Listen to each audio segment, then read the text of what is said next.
وہ درخت پر چڑھنے کی کوشش کر رہی تھی، اسے الٹی سیدھی حرکتیں کرنے کا جنون تھا، غیر انسانی ہونے کا خبت۔ وہ چڑھ نہیں پا رہی تھی مگر ضد باندھے ہار نہیں مان رہی تھی۔ ایک بار اس کا پاؤں چھل گیا مگر وہ باز نہیں آئی۔ گلہریاں ایک فراٹے سے اس کے آس پاس سے درخت عبور کر رہی تھیں، جیسے انہیں اس کی پرواہ نہیں۔ مسلسل کوشش کے باوجود وہ چند قدم اوپر چڑھنے میں کامیاب ہو گئی، اور جب وہ درخت کی مرکزی شاخ پکڑ کر اپنا پاؤں اس کے انگ میں پھنسا لیتی، اسی وقت توازن برقرار نہ رہا اور پاؤں پھسل گیا۔ وہ گلہری کی طرح دھپ سے زمین بوس ہو گئی۔ گلہری کے منہ سے آہ نہیں نکلتی تھی مگر اس کے منہ سے نکل گئی۔ اسے کوہنی پر چوٹ آئی تھی۔ چہرے پر تکلیف دہ تاثرات لیے وہ زمین پر زور ڈالتی اٹھ کر سیدھی ہوئی تو جس جگہ وہ گری تھی وہاں گلہری پڑی تھی۔ اس کے نیچے آ کر وہ مر چکی تھی۔ گلرانا کو تعصف نے گھیر لیا۔ اس کا منہ 2 بوندے خون سے سرخ ہو رہا تھا۔ اسے شدید کراہیت کا احساس ہوا تھا۔ نہ جانے کیسے وہ اس کے نیچے آ گئی تھی۔ وہ مردہ گلہری کو گھورتی رہی۔ اسے تم نے مارا ہے؟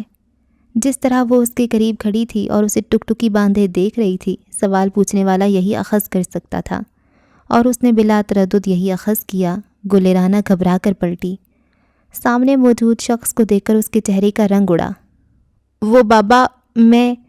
وہ بلا وجہ بدحواس ہو گئی۔ بابا کی پیشانی کے بل اور آنکھوں میں پر یقین الزام کی پرچھائی نے اس کی قوت گواہی سلب کر لی تھی۔ بالکل اپنی ماں پر گئی ہو، اسی کی جیسی، سفاک اور بے رحم۔ ان کے ملامتی لہجے اور خفا آنکھوں نے گلرانا کو سفید کر دیا تھا، بے رنگ، سرد اور جھاگ سا سفید۔ یاد کے سکے سے منظر سمیٹ لیا گیا تھا۔ گلہریاں بھاگ رہی تھیں مگر جھولے پر بیٹھی وہ لڑکی ساکت تھی۔ جھولا سانس کی مانند رکا ہوا، جیسے اس سے ہلنے کی قوت ضبط کر لی گئی ہو۔ سفید کپڑوں میں ملبوس اس کا چہرہ بھی نمک سا سفید ہو رہا تھا، جیسے قدیم زمانوں سے اس پتھر و اینٹوں کے محل میں بھٹکنے والے کوئی خوفناک بدرو، بے حرکت جھولے کا بھٹکتا آسیب، بے رحم اور سفاک۔ سپیدہ سحر افق کی نیلگوں صورت پر حاوی نہ ہو پایا تھا، اور فجر کی نرم ساعتوں میں باد نسیم سکون و فسوں بکھیر رہی تھی۔ آروب کے اس کچے گھر میں زندگی بیدار ہو چکی تھی۔ نانا ابو اور ناشو ماں، سرگی ویلے جاگی ناشو ماں اس سمے تک اپنے آدھے کام نپٹا چکی ہوتی تھیں۔ ناشو ماں جو اکرما سے پہلے اماں عائشہ تھیں اور پھر آشو ماں، لیکن اکرما کے منہ سے نکلے اس لقب کے بعد ان کی ہر پہچان اسی خطاب میں سمٹ گئی۔ وہ اکرما کے ساتھ پوری بستی کی ناشو ماں تھیں۔ وہ ڈھلتی عمر کی جھریوں بھرے چہرے والی نرم دل عورت تھیں کہ جن کا چہرہ وقت کی دھول میں سانولا گیا تھا، مگر اکرما کے لیے وہ چہرہ باماندے مہتاب تھا کہ جس پر بوسے لیے بغیر اس کی روح کی تسکین ممکن نہ تھی۔ اکرما پر یہ محبت الہام ہوئی تھی، کسی وحی کی صورت، مقدس صحیفے پر درج احکام کے جیسی، کہ جس پر لبیک کہنا فرض ہے اور عمر بھر فرض ہے۔ ناشو ماں کائنات تھی اور اکرما پر محیط تھی۔ اکرما دنیا تھا اور ناشو ماں پر ختم تھا، ختم شد اور اختتام پذیر۔ کچی مٹی سے بنا یہ گھر 2 کمروں پر مبنی تھا جو ہر برس لپائی مانگتا تھا۔ تیسرا کمرہ جانوروں کا تھا۔ 4 دیواری میں ناشو ماں کے ہاتھ سے بنا مٹی کا چولہا اور تندور تھا، اور بہت سارے بقائن، شیریں، ٹاہلی کے درخت تھے، اور ایک نلکا تھا، اور باقی میٹھی رسیلی کھجوروں کی دراز قد و قامت پیڑ۔ اس گھر میں چیزیں نہ ہونے کے برابر تھیں جو عائشہ بی بی کے ہاتھ سے بنائی نہ گئی ہوں، اگائی نہ گئی ہوں۔ اکرما کے بعد انہیں بکریوں سے محبت تھی اور وہ ان کے صحن میں 4 ٹہلتی پھرتی تھیں۔ انہیں سفید گائے عزیز تھی کیونکہ اس کا گرم دودھ اکرما کے لیے صحت افزا تھا۔ اس گھر کو قائم کرنے میں انہوں نے مٹی کا ایک ذرہ سینچا تھا، تو سرگی ویلے جاگی ناشو ماں کا صحن پرندوں کے سریلے گیتوں سے بھر جاتا تھا۔ جب سپیدہ سحر ابھی افق کے نیلگوں وجود کو ڈھانپ نہ پایا ہوتا، ان کے درختوں کے پرندے اپنی بولیوں سے ارد گرد کی ٹولیوں کو بھی یہیں پر سمیٹ لاتے۔ صحن میں بچھی چارپائی پر نرم و رنگین تکیے پر سر رکھے گہری نیند میں گم اکرما۔ ناشو ماں جان بوجھ کر چارپائی کے آس پاس پھرتے ہوئے جوتے سے آواز پیدا کرنے کی کوشش کرتیں۔ دودھ کی بالٹی رکھتیں، نلکا چلاتیں اور دہی بھری، کڑوی، ہر چیز سے ہلکی سی آواز پیدا ہوتی۔ یہ آواز ایک ساز ہوتا تھا، مانو ایک الارم، اکرما کو وقت بتانے کا، اسے جگانے کا، اشارہ دینے کا۔ اور جب وہ مٹکی میں دہی ڈال کر مدھانی میں رسی ڈالتیں اور لسی بنانے کے لیے مدھانی کے گرد رسی آپس میں کھینچتیں تو مدھانی مٹکی میں گھومتی تھی اور اس سے آتی کھب کھب کی آواز اکرما کی آنکھ کھولنے میں آخری مدد ثابت ہوتی۔ وہ مندی مندی سی آنکھیں کھولتا تو اس کے سرہانے والے پائے کے ساتھ لسی بناتی ناشو ماں کے لبوں پر ایک مٹھاس بھری مسکراہٹ نمودار ہوتی تھی۔ اکرما، میرا شونا کاکا، ہو گئی پوری نیند پتر، چل شاباش، قاعدہ پڑھنے کا وقت ہے۔ ان کے لاڈ بھرے انداز میں پکارنے پر اکرما اٹھ کر بیٹھ جاتا اور بار بار آنکھیں مسلتا۔ نیچے اتر کر جوتے پہنو، شاباش میرا بچہ۔ وہ حکم ماننے والا انداز میں پاؤں نیچے لٹکاتا اور ناشو ماں کے ہاتھ رکھی جوتی میں ترتیب سے دونوں پاؤں اڑس لیتا۔ سب سے پہلے اچھے سے کلی کر لو 3 دفعہ۔ اکرما نلکے سے 3 بار کلی کرتا تھا۔ منہ نہ دھونا، میں آ کر دھلواتی ہوں۔ ناشو ماں کی ساتھ ساتھ جاری ہدایات، اکرما کے فرما برداری الامان، نہ ایک حرکت آگے نہ ایک حرکت کم، گویا مکمل تربیت یافتہ بچہ تھا۔ ناشو ماں کو اس کی صفائی کا خبر تھا۔ وہ اتنا صاف ستھرا اور مزاج دار بچہ تھا کہ لوگ دل میں اس عورت کو نفاست کی داد دیے بغیر رہ نہ پاتے تھے۔ کبھی اکرما جلد بازی میں بغیر جوتا پہنے زمین پر پاؤں دھرتا تو ناشو ماں کے سنسر نظریں جیسے مسترد ہو جاتی۔ ہائے کاکا، جوتا پہن، دیکھ لے کیسے پاؤں گندے ہو گئے ہیں، یہ کیا بری عادت ہے جوتے کے بغیر گھومنے کی؟ میں نے کتنی دفعہ کہا ہے کہ مٹی پر ننگے پاؤں چلنا بہت بری بات ہوتی ہے، تیرے پر مٹی اچھی نہیں لگتی۔ حالانکہ وہ خود ننگے پاؤں چلتی تھیں، اکرما نے انہیں گھر میں جوتے پہنے بہت کم دیکھا تھا، صرف اس وقت جب وہ گھاس کاٹنے گھر سے نکلتیں، لیکن اکرما کا جوتے اتارنا ممنوع تھا۔ تم اللہ بچایا کو جانتے ہو نا؟ چچا اللہ بچایا؟ اکرما فوراً عزت سے نام لیتا۔ وہ جیسے اس ادا پر نہال ہو جاتی، باغ بہار ہو جاتی۔ اس کے پاؤں بہت ٹیڑھے ہیں، جانتے ہو نا؟ اس کی ماں بچپن میں بہت ٹوکتی تھی کہ جوتے پہن لو، مگر وہ سنتا کہاں تھا؟ ننگے پاؤں گھوم گھوم کر اس کی انگلیاں ٹیڑھی ہو گئیں۔ میرے اکرما کے پاؤں کتنے پیارے ہیں، کیا تم چاہتے ہو یہ نازک سے پاؤں ٹیڑھے ہو جائیں؟ غور سے ان کی بات سنتے اکرما کا سر فوراً نفی میں ہلنے لگتا۔ اس نے کبھی یہ سوال نہیں کیا تھا کہ وہ جوتے نہیں پہنتی تو ان کے پاؤں ٹیڑھے کیوں نہیں ہیں، وہ صرف ان کی بات پر یقین کر لیتا تھا۔ اکرما کو ان پر حرف حرف یقین تھا۔ اسے پلٹ کر ناشو ماں سے سوال کرنے کی عادت نہیں تھی۔ ناشو ماں ہر صبح اس کا منہ دھلواتی، پھر اسے صاف ستھرے کپڑے پہناتی، اندر سے کنگھا لے کر آتی اور نرم بالوں میں پھیرتی، سرما سے اس کی دونوں آنکھیں بھر دیتی۔ تمہیں پتہ ہے اس سے تمہاری بینائی تیز ہوگی، اور آنکھ اتنی موٹی موٹی کہ ایک دم شیر جیسی۔ اسے شیر کچھ خاص پسند نہیں تھا، نہ وہ چاہتا تھا کہ اس کی آنکھیں شیر کی طرح یہ پھٹ کر اتنی بڑی ہو جائیں۔ وہ سرمے کے فائدے گنواتی تھیں جن میں اکرما کا دلچسپی نہیں تھی۔ اس کا منہ بن جاتا تھا جب سلائیاں بھر بھر کر آنکھوں میں پھیری جاتی تھیں اور اسے آنکھوں میں سرما چپتا رہتا تھا۔ وہ تیار ہو کر بیٹھ جاتا تو ناشو ماں رات کی بچی تندوری روٹی کے ٹکڑے پر تازہ مکھن کا لیپ لگا کر اسے دیتی اور وہ رول بنا کر کترنے لگتا تھا۔ صبح کی یہ غذا اسے لذیذ لگتی تھی۔ سلام ناشو ماں۔ مہوش جب بھی آ کر انہیں سلام کرتی وہ ہمیشہ اکرما کو اسی طرح تیار بیٹھا دیکھتی تھی۔ مہوش بستی کی لڑکی تھی اور وہ ناشو ماں کی درخواست پر ہر صبح اکرما کو لینے آتی تھی، کیونکہ مہوش بھی اسی مسجد میں قرآن سیکھ رہی تھی جس میں اکرما قاعدہ پڑھنے جاتا تھا۔ آؤ میری دھی، کچھ کھاؤ گی مہارش؟ انہیں مہوش کو کہنا نہیں آتا تھا سو وہ مہارش بن گئی تھی۔ نہیں اماں، اتنی صبح کچھ نہیں۔ مہوش انگلی پکڑ کر اسے اپنے ساتھ مسجد لے جاتی اور 7 بجے واپس گھر پہنچا کر اپنی راہ لیتی تھی۔ ناشو ماں اس کی ممنون ہو جاتی۔ تم بھی میری بیٹی ہو جیسے اکرما بیٹا ہے۔ اب بیٹا اکرما کے اسکول جانے کا وقت ہوتا تھا۔ سورج دھیرے دھیرے چڑھتا ہوا پورے درختوں پر چھا جاتا تھا اور ان کی شاخوں اور گھنے پتوں میں گھسنے کی کوشش کرتا۔ وہ اکرما کو یونیفارم پہناتی، کنگھا کرتی، تبت کریم لگاتی، دیسی گھی میں بنی چوری کا ٹفن اس کے ہمراہ کرتی، پینسلیں اور قلم تراش کے، تمام کتابیں ایک ترتیب سے اور کاپیاں پوری گن کے، تختی پر سیدھی لائنیں لگا کر اسے دیتی کہ اسکول میں ہر روز تختی لکھوانا ضروری امر تھا۔ باہر سے کچھ مت کھانا پتر، بھوک لگے تو چوری کھانا، کوئی کچھ دے تو مت لینا، اور کھانے کے بعد اچھی طرح کلی کر لینا۔ ہاں مجھے یاد ہے، اور چھٹی ہوتے ہی سیدھا گھر آنا، سب یاد ہے۔ وہ ان کے منہ سے نکلنے والی بات اچک لیتا اور زور و شور سے رٹو طوطے کی طرح دہراتا۔ ناشو ماں ایک کہکا لگاتی تھی، شاباش، کلی نہ کی تو دانت کو کیڑا کھا جائے گا، اور میرے دانت ایسے گر جائیں گے جیسے آپ کے۔ ایک اور کہکا برآمد ہوتا۔ ناشو ماں کے منہ میں گنتی کے چند دانت باقی تھے۔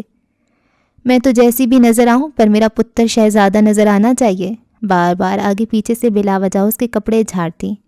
ناشو کا کھلونا، میرا شیر پتر، چٹا چٹ اس کے دونوں گال چومتی۔ اکرما کو سمجھ نہ آتا کہ وہ اسے شیر کیوں کہا کرتی تھی، حالانکہ وہ خاصا دبلا پتلا تھا۔ اور سب سے ضروری بات، اسے جاتا دیکھ کر وہ عقب سے پکارتی۔ اب کیا ضروری بات؟ ناشو کا لاڈلا چھوٹے چھوٹے ہاتھ اٹھا کر ہلاتا۔ سڑک دونوں طرف دیکھ کر پار کرنا۔ اماں، اور بس جب وہ اماں کہتا اور اس کے کندھے تن جاتے تو انداز ایسا ہوتا تھا کہ بس اب حد ہو گئی ہے۔ سالوں سے سنی جاتی باتیں بھی کوئی بھول سکتا ہے، وہ بھی اکرما جیسا کوئی، اور باتیں بھی ناشو کی، وہ جو اسے حرف حرف ازبر تھیں، سبق کی طرح یاد تھیں، لیکن وہ ماں تھیں اور وہ غافل نہیں ہو سکتی تھیں۔ وہ اسے بچہ سمجھ کر بار بار باتیں ذہن نشین کرواتی تھیں۔ اسکول گاؤں کی دوسری طرف پڑتا تھا۔ اولین برس وہ بستی کے سرکاری اسکول پڑھتا تھا۔ تیسری جماعت میں اس کا داخلہ پرائیویٹ اسکول میں کروایا گیا تھا، جو کہ گاؤں کا ہی حصہ تھا، مگر درمیان میں سڑک آ جاتی تھی۔ اکرما کیا سمجھتا کہ ان کے دل پر کیا بیتتی تھی جب انہیں خیال آتا کہ ان کے کاکے نے دن میں 2 مرتبہ سڑک بھی عبور کرنی ہے۔ ناشو کا بس نہ چلتا کہ وہ خود سڑک بن جائیں اور اکرما ان پر سے گزرتا ہوا اسکول چلا جائے۔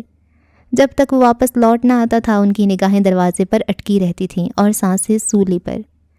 واپسی پر دونوں سہیلیاں بن جاتے۔ اکرما نے سارا دن اسکول میں کیا کیا، اس نے کیا پڑھا، تفریح میں کون سا کھیل کھیلا، استادوں نے کیا کہا، سڑک پر کیا ہوا، پگ ڈنڈی پر کون ملا، کس نے ناشو کو سلام کہا، وہ ساری باتیں پٹر پٹر بتاتا جاتا تھا۔ ناشو دلچسپی سے اسے سنتی رہیں اور اس کی سیاہی سے تختی پر لکھے لفظ دھوتی جاتی۔ سب سے پہلا کام وہ اگلے دن کے لیے تختی پر نئی مٹی کا لیپ لگا کر اسے سکھانے کا کرتی تھیں کہ دھوپ چلی نہ جائے۔ آپ کو پتہ ہے آج میں نے لالچی کتا پڑھا؟ لالچی کتا؟ ناشو رک کر پوچھتی۔ یہ کیسا سبق ہوا؟ ہوتا ہے نا، اب تو بہت آسان لگتا ہے۔ تمہاری کتابوں میں کتوں کا کیا کام ہے کرما؟ پریشان ہو جاتی کہ کہیں کچھ غلط تو نہیں پڑھایا جا رہا۔ یہ کہانی ہے اماں، لالچی کتے کے منہ میں گوشت کا ٹکڑا ہوتا ہے، وہ ندی سے گزرتا ہے تو ٹکڑا اس کے منہ سے گر جاتا ہے۔ اتنی مشکل باتیں پڑھنا تجھے آتی ہیں پتر؟ وہ حیران پریشان ہو جاتی، سرگرداں۔ ان کا کرما اتنا قابل تھا، اس قدر ذہین، اتنا فتین۔ ہاں تم بتاؤ کیوں گر جاتا ہے؟ مجھ نمانی کو کیا معلوم، وہ سرائیکی میں کہہ کر ہنس دیتی۔ پھر بھی سوچ کر تو دیکھو، اکرما ضد پر اتر آتا۔ ناشو سے ایسی پہیلیاں بجھوانا اس کا پسندیدہ مشغلہ تھا۔ وہ اس کا جھنجھلایا انداز دیکھ کر دوبارہ ہنس پڑتی۔ پڑھنے تم جاتے ہو، امتحان میرا لیتے ہو، تم ہی بتا دو، وہ ہار ماننے والے انداز میں کہہ دیتی تھی۔ یہ اتنی عام سی بات ہے، آپ کو تو دنیا جہان کا پتہ ہے، بس میری بات کا جواب نہیں دینا۔ ارے میرے جگر کے گوشے، میں صدقے۔ نہیں بس اپنا کام کرو، تم سر کھا رہا ہوں نا تمہارا۔ اکرما کا منہ پھول جاتا، وہ سمجھتا کہ وہ جان چھڑا رہی ہیں، تو بس پھر آنکھیں خفا، چہرے پر تناؤ، لبوں پر کفل۔ وہ ایک گہرا سانس بھر کر رہ جاتی تھیں۔ انہیں اس وقت شدید بے بسی کا احساس ہوتا تھا۔ وہ اکرما کو کیسے سمجھاتی کہ اس کی ناشو ان پڑھ تھی۔ یہ ایک پرائیویٹ کالج کی عمارت تھی جو موسم، ماحول، جدت اور درس کی تمام تر سہولیات سے مزین تھی۔ گزشتہ دن ہاف بک ٹیسٹ کا رزلٹ آؤٹ ہوا تھا، اس لیے آج کا دن نسبتاً سہل اور فراغت بھرا تھا۔ لڑکیوں کے آگے بائیولوجی کی کتاب کھلی پڑی تھی، جس پر جا بجا نشانات نظر آ رہے تھے اور اطراف میں چھوٹے چھوٹے فقرے لکھے ہوئے تھے۔ جہاں باقی سب باتوں میں مشغول تھے، وہیں ایک کرسی پر بیٹھی لاتعلقی سے اپنے ناخن کھرچ رہی تھی۔ اس کے آگے بھی بائیولوجی کی ٹیکسٹ بک رکھی تھی، لیکن وہ بند تھی۔ ایسے میں کلاس انچارج ایک دم دروازہ کھول کر اندر داخل ہوئی تو سارے میں پلک جھپکتے خاموشی چھا گئی، یوں جیسے حکا عالم طاری ہو گیا ہو، کامل سکوت۔ انہوں نے ایک طائرانہ نگاہ سب پر دوڑائی تو اس پر آ کر نظریں ٹھہر گئی تھیں، چہرے کے تاثرات بدلے۔ گلے رانا، ان کی آواز میں ہی اتنا تیکھا پن تھا کہ نہ چاہتے ہوئے بھی وہ اپنی نشست سے کھڑی ہو گئی۔ یس میم، آپ کو پتہ تھا نا کہ کل تمام اسٹوڈنٹس کے والدین کو بلایا گیا تھا کہ وہ کالج وزٹ کریں اور بچے کے مارکس رپورٹ حاصل کریں، اور یہ اتنا ضروری تھا کہ اس کے بغیر کسی اسٹوڈنٹ کو اس کا رزلٹ نہیں دیا جائے گا۔ آپ کے علم میں یہ بات تھی؟ جی میم، اس نے دھیمی سی آواز میں جواب دیا۔ باقی تمام لڑکیاں ٹکر ٹکر میم اور گلے رانا کی شکل دیکھ رہی تھیں۔ میں نے آپ کو خاص طور پر تاکید کی تھی کہ آپ نے اپنے پیرنٹس کو ضرور لے کر آنا ہے، کیونکہ آپ آج تک 1000 بہانے گھڑ کر بچتی آئی ہیں، اس لیے آپ نے کل بھی وہی کیا۔ آپ کے لیے اس ادارے کے رول فالو کرنا غیر ضروری ہے یا ایک ٹیچر کی کہی بات؟ سوری میم، دراصل وہ لمحے بھر کو ٹھہری، میم کے چہرے کے بدلتے رنگ ملاحظہ کیے اور بہت کچھ اپنے اندر اتارا۔ میرے والدین بہت بزی رہتے ہیں، یقیناً انہیں یاد نہیں رہا ہوگا، ورنہ آپ کی کہی بات میرے لیے بہت اہمیت رکھتی ہے۔ اچھا۔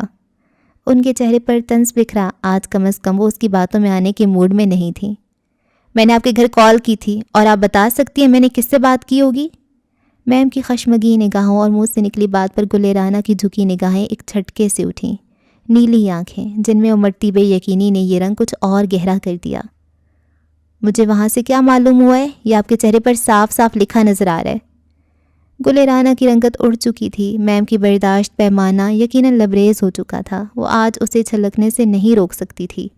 وہ ڈھیٹ تھی، ضدی اور ہٹ دھرم، لیکن اس وقت ایسا مجرم بن گئی جیسے اس نے کوئی سنگین جرم رنگے ہاتھوں پکڑ لیا گیا ہو۔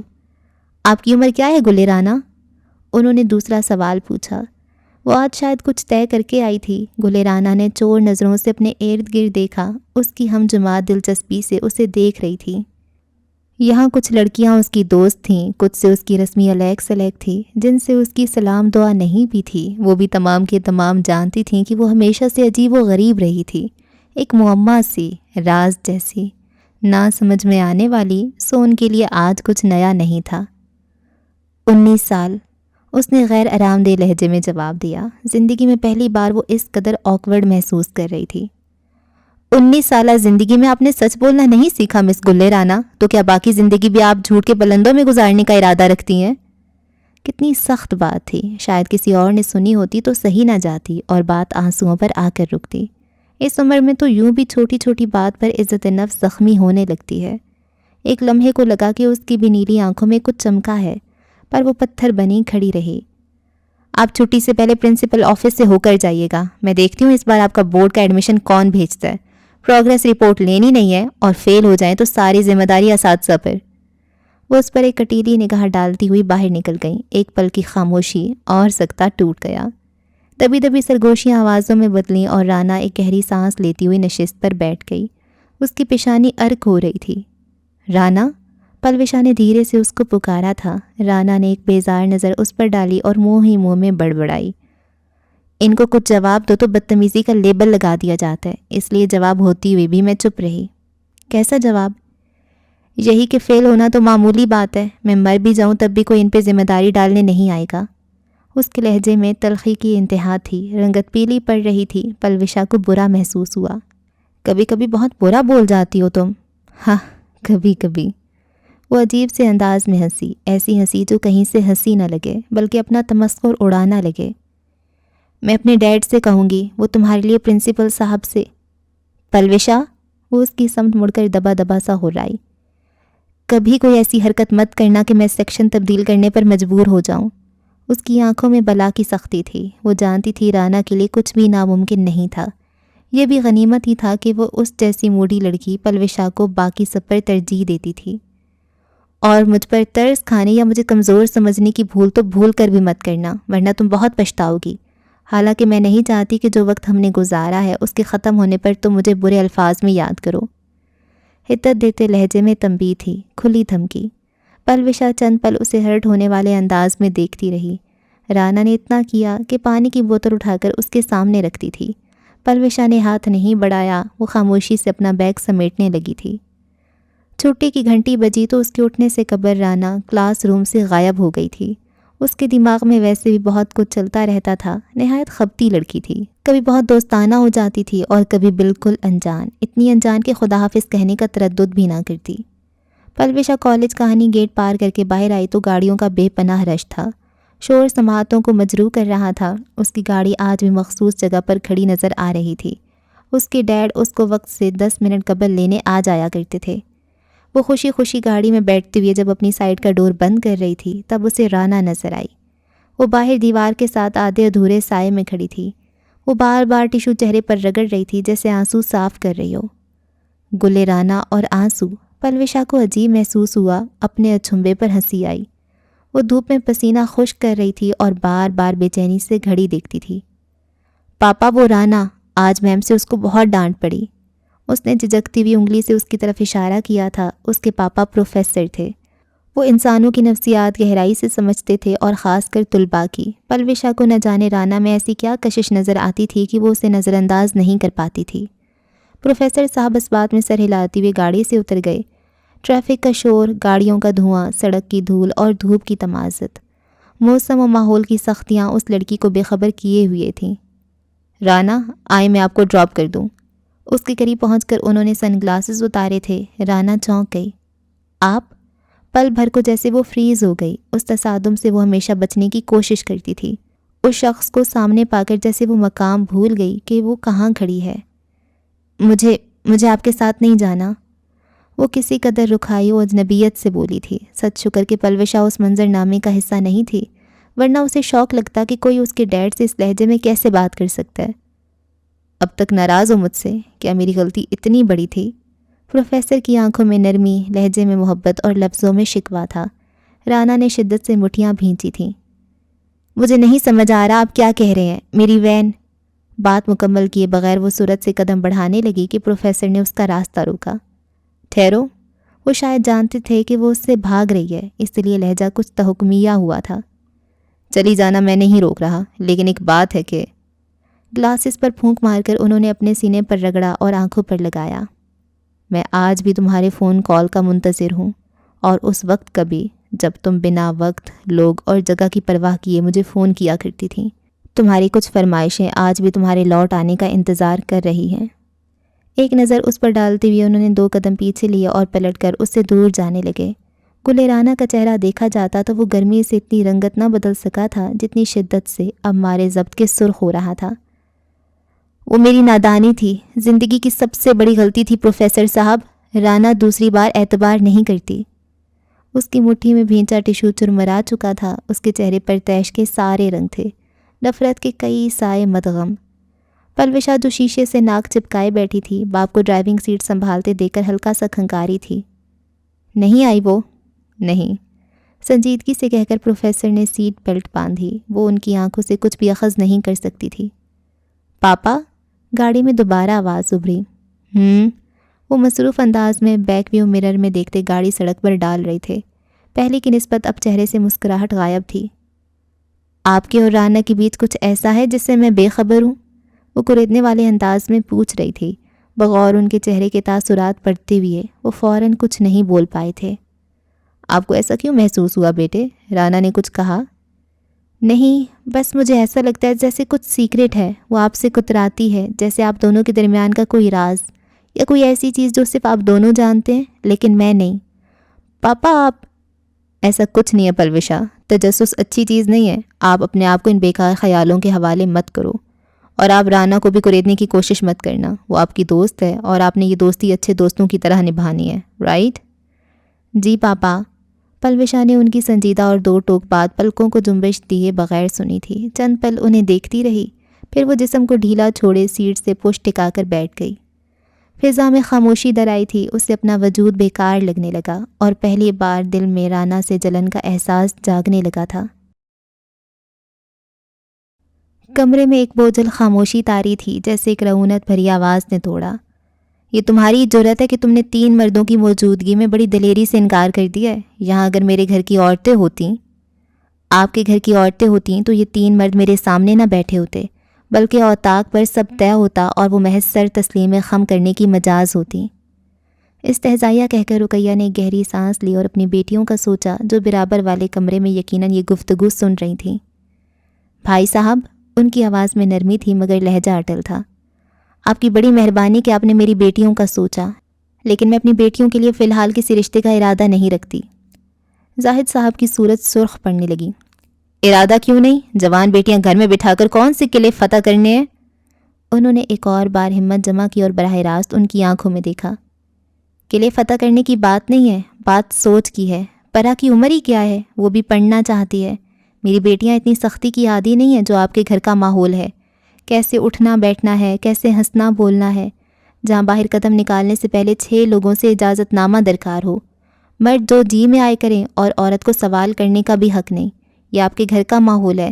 میری اولاد کھلی ہوا میں سانس لینے کی عادی ہے، میں انہیں ایسے گھر میں کیسے بھیج دوں جہاں گھٹن سے ان کی آبیاری ہی ممکن نہ ہو؟ انہوں نے تفصیلی جواب میں اپنے انکار کی ہر وجہ بیان کر دی تھی، مگر مقابل نے وہ ایک ہنکارا بھر کر اڑا دی۔ تو کیا ہمارے گھر میں زندہ انسان نہیں رہتے؟ انہوں نے زندگیاں نہیں گزار لیں؟ زندگیاں گزار لیں کیونکہ اس کے علاوہ ان کے پاس کوئی چارہ نہیں تھا۔ میں اپنی بیٹیوں کے آگے دیواریں کیوں کھڑی کروں؟ زاہد صاحب کا بڑا بیٹا جو ناپسندیدگی سے سن رہا تھا تضحیک سے مسکرایا۔ چچی جان، آپ ہمیشہ کتابی باتیں کرتی ہیں، آپ کو خبر نہیں کہ زیادہ پڑھ لکھ کر لڑکیاں بس ہاتھ سے نکل جاتی ہیں۔ ہمارے ہاں بھلے تعلیم نہیں مگر پردہ اور حیا ہی سب کچھ ہے۔ رقیہ کے چہرے پر ایک تلخ مسکراہٹ در آئی۔ بیٹا، میری بچیوں کو پردے کی حرمت کا پاس بھی ہے اور حیا کا احساس بھی۔ حیا انسانوں میں ہوتی ہے، قید خانوں میں نہیں۔ میں نے ان بچیوں کو صرف ڈگریاں نہیں دیں، انہیں عزت نفس اور شعور دیا ہے، وہ میں اب کیسے ان کے ذہنوں سے نکال دوں؟ زاہد صاحب غیظ و غضب کا شکار ہونے لگے۔ کوئی ان کے سامنے آواز بلند کرے وہ ہاتھ اٹھانے سے دریغ نہیں کیا کرتے تھے، اور اگر ان کی ضبط کی حد ختم ہو جاتی تو وہ بھابھی کا بھی لحاظ نہ کرتے۔ حالانکہ وہ سوچ کر آئے تھے کہ اس بار ٹھنڈے دماغ سے نیا پار لگا کر لوٹیں گے۔ تو گویا تمہارا مطلب ہے کہ میرے بیٹے تمہاری لاڈلیوں کے قابل نہیں ہیں؟ سچ تو یہی ہے، وہ رسانیت اور دلیری سے گویا ہوئیں۔ رشتے برابری کے ہوتے ہیں، اور برابری صرف پیسوں کی نہیں، ذہنی سطح کی بھی ہوتی ہے۔ میں اپنی بیٹیوں کے پر نہیں کاٹ سکتی، صرف اس لیے کہ وہ آپ کے بیٹوں کے ساتھ چل سکے۔ معذرت، یہ رشتہ میں لوٹا رہی ہوں۔ تو کون بیائے گا تمہاری بیٹیوں کو؟ یہ پرا پر جو گھمنڈ ہے نا تمہیں، مت بھولو کہ تمہارا بیٹا نہیں ہے وہ، بہو بیاہ کر نہیں لاؤ گی اس کے لیے۔ وہ تیر سے غراتے ہوئے اپنی جگہ سے اٹھے تھے۔ رقیہ بھی اپنی جگہ سے کھڑی ہو گئیں۔ ایک لمحے کو جیسے ان کے وجود پر کپ کپی تاری ہوئی تھی، اور اسی لمحے دروازے پر دستک ہوئی۔ الفاظ دستک کے شور میں دب گئی، ایک جانی پہچانی دستک، ساتھ نوید سی جو اٹکی سانسیں بحال کر دے۔ زویا نے بھاگ کر دروازہ کھولا تھا۔ دروازے پر کھڑے وجود نے چوکھٹ پر قدم دھرا۔ 2.5 مرلہ کے اس گھر کا 5واں فرد، رقیہ بی بی کی پرا، اس گھر کا بیٹا، پریشے مراد۔ پریشے نے دوسرا قدم اٹھانے سے قبل آنکھیں سکیڑ کر زویا کی طرف دیکھا، گویا پہلی نظر میں اس کی پریشان صورت کو بھانپنا چاہا۔ پراپی، اندر تایا بو امی پر برس رہے ہیں۔ اس کا چڑیا جتنا دل تھا، اس کی ماں اونچی آواز میں بات نہیں کرتی تھی، گرجتے لہجے میں سن کر اس کا دل لرز رہا تھا تو یہ فطری تھا۔ پریشے نے ایک نظر اس پر ڈالی اور اپنا بیگ اس کے کندھے پر اٹکایا۔ اسے کچھ کہنے کی ضرورت پیش نہیں آئی تھی کہ اس کے وجود سے ہی اس کی بہنوں کو ڈھارس مل جاتی تھی۔ میں نے سوچا تھا کہ میرے بھائی کی بچیاں ہیں، اپنے خون میں رشتہ ہو جائے تو محفوظ رہیں گی، مگر یہاں پر تم ہو کے…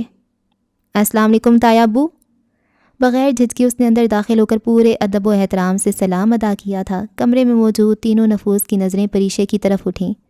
ناگواری کی ایک لہر تھی جو ان مردوں کی آنکھوں میں یکلخت در آئی تھی، جسے چھپانے کی کسی نے بھی کوشش نہیں کی تھی۔ پریشے کا اتنے سنجیدہ موضوع پر ان کے بیٹوں کے سامنے اندر آ جانا کسی خوشی کا باعث تو ہو نہیں سکتا تھا۔ آپ کچھ کہہ رہے تھے تایا ابو؟ میں آپ کی بات کے بیچ میں مخل ہوئی۔ پرا، تم جاؤ، میں بات کر رہی ہوں۔ رقیہ نے ہاتھ اٹھا کر اسے منع کیا۔ نہیں امی، تایا ابو کا خون ہوں، انہیں اپنے خون سے بات کرنے دیں۔ اس کا لہجہ کسی قسم کی لچک سے آری تھا، نگاہوں میں اعتماد اور کھڑی گردن بے خوفی کا غماز تھی۔ چہرے پر کئی تاثرات تحریر تھے، اٹل، مضبوط، فیصلہ کن۔ کیونکہ اس شادی سے تو مجھے انکار ہے، یہ نئی رشتہ داری بھی مجھے ہی قبول نہیں ہے۔ اوکے جی، تو اس سیکنڈ ایپیسوڈ کو یہاں پہ ختم کرتے ہیں، اور کچھ کریکٹرز کے کنیکشن بن رہے ہیں۔ پریشے، وہ جو بندی ہے، وہ جو کالج میں ہوتی ہے اور جس کا کزن ہوتا ہے نا، لائق ہے نا، تو یہ پریشے ہے۔ اچھا، یہ اس کی مدر ہے۔ اچھا، اور یہ اس نے بننا ہے نا، چارٹرڈ اکاؤنٹنٹ بننا ہے۔ اوکے، یہ فیملی تو مجھے بڑے مزے کی لگ رہی ہے۔ اور اچھا، گلے رانا کی بھی کالج لائف اور اسکول لائف تھوڑی دکھا رہے ہیں کہ اس کا بڑا بچپن تلخ گزرا ہے۔ تو مین کریکٹرز یہی ہوں گے۔ ایک گلے رانا جو کہ شروع میں دکھائی گئی تھی، جو کہ پکچر دیکھ رہی ہوتی ہے، اور اس کی بابا جو پروفیسر ہیں اس کی فرینڈ کے، شاید وہ کوئی سائیکیٹرسٹ ہوں اور وہ ان کو اپنا مسئلہ بتا رہی ہو، ایسا کچھ۔ اچھا، ایک گلے رانا ہوگی، ایک ہوگی یہ پریشے پرا، اور ایک ماریا جو کہ وہ آئی ہے اپنی پھپھو کے گھر آئی ہے، اور ایک لائق بھی ہوگا اس میں، اور ایک وہ بھی ہوگا، وہ بچہ اکرما ہے نا وہ گرین آنکھوں والا۔ اور بلو آئز کس کی تھی؟ گلے رانا کی ہے نا، ہاں۔ اور یہ کریکٹرز ہوں گے، اور یہ شاید بڑے ہوں گے، یا پھر ان میں سے کوئی کریکٹر پاسٹ کا ہوگا، کوئی کسی کی اماں ابا بھی ہو سکتا ہے، کچھ بھی ہو سکتا ہے. تو ابھی تو ہم صرف سیکنڈ ایپیسوڈ پہ ہیں. تو آہستہ آہستہ کہانی آگے بڑھ رہی ہے، سب کے ہلکے ہلکے پاسٹ کی جھلک دکھائی جا رہی ہے، اور پھر ان کی بڑے پن کی جھلک ہوئے گی، ہے نا؟ تو جی ٹھیک ہے، اگلی ایپیسوڈ میں ہوتی ہے ملاقات. رکھیں دعاؤں میں یاد. اللہ حافظ.